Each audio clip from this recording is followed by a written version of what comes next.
Hello student, class 5th। आज हम कर रहे हैं चैप्टर 7 ज्योमेट्री। तो इसमें हमने कुछ पॉइंट डिस्कस करने हैं। तो ये फर्स्ट नंबर पे मैंने लिखा पॉइंट। ये जब हम कोई भी डॉट लगा देते हैं तो उसको बोलते हैं पॉइंट। ज्योमेट्री में इसको पॉइंट बोलते हैं, और जो डेसिमल में इसको डेसिमल भी बोलते हैं, पर ये हम आज चैप्टर कर रहे हैं ज्योमेट्री का, तो इसको हम पॉइंट बोलेंगे। उसमें डेसिमल बोलते हैं, इसमें पॉइंट। तो लाइन क्या होती है? इसको भी हम लाइन बोलते हैं, पर ज्योमेट्री में क्या आता है, दोनों तरफ अगर एरो हो तो वो लाइन होती है।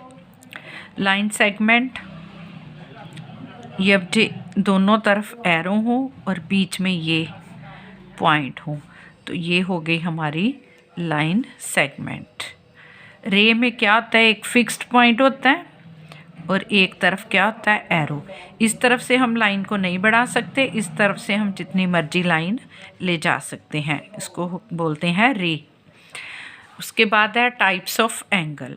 हमारे पास 3 तरह के एंगल होते हैं। राइट एंगल तो 7 टाइप्स के होते हैं। तो हम यहाँ इस चैप्टर में 3 तरह के एंगल ही डिस्कस करेंगे। राइट एंगल, एक्यूट एंगल और ऑब्ट्यूज एंगल। राइट एंगल होता है 90 का एंगल। ये जो एंगल बनेगा 90 का एंगल, ये पूरा हो जाता है 180 का। तो राइट एंगल 0 से लेके 90 तक, ये होता है 90 का एंगल। एक्यूट एंगल जो लेस देन 90 डिग्री होगा, 0 से बड़ा और 90 से छोटा। तो ये है हमारा 90 का एंगल। तो अगर इसके इंटीरियर एंगल जो भी बनेगा 90 से इस साइड, इंटीरियर ये इस साइड जो भी बनेगा वो होगा हमारा एक्यूट एंगल, 90 से छोटा। तो ऑब्ट्यूज एंगल 90 से क्या होता है, बड़ा, ग्रेटर देन 90 डिग्री, और less than, greater than 90 degree और लेस देन 180 डिग्री।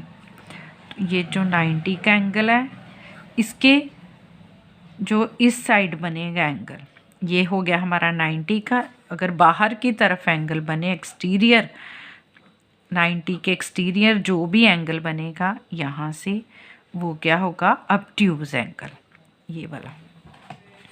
तो हमें एक्सरसाइज 7.1 है। इसमें हमने क्वेश्चन फर्स्ट है, identify acute angle, right angle and obtuse angle in the following. ये वाला हमने देखना है कि एक्यूट एंगल है, राइट एंगल है या ऑब्ट्यूज एंगल है। तो हम क्या करेंगे, यहाँ एक लाइन बना लेंगे, 90 की डॉटेड लाइन बना लेंगे। ये उल्टा एंगल दिया हुआ है, ये देखो यहाँ, ये बन गया हमारा राइट एंगल। इसके अकॉर्डिंगली बनानी है, थोड़ी सी टेढ़ा दिया हुआ ना, तो ये देखो, ये वाला हमारा अगर सीध करें तो ये बन जाता हमारा राइट एंगल। ये थोड़ी सी सीधी होनी चाहिए थी, ये वाली, ठीक है। ये बन गया हमारा राइट एंगल। तो ये राइट एंगल के अंदर ही है, तो ये फिर क्या होगा, एक्यूट एंगल।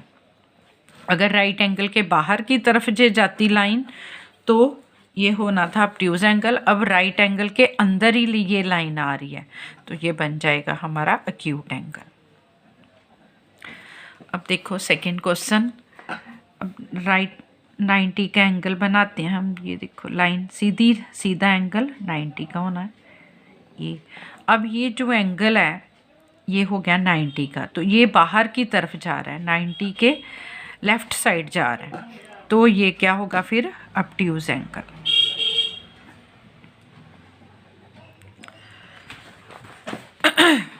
अब देखो ये वाला, इसकी भी हम डॉटेड लाइन बना लेते हैं।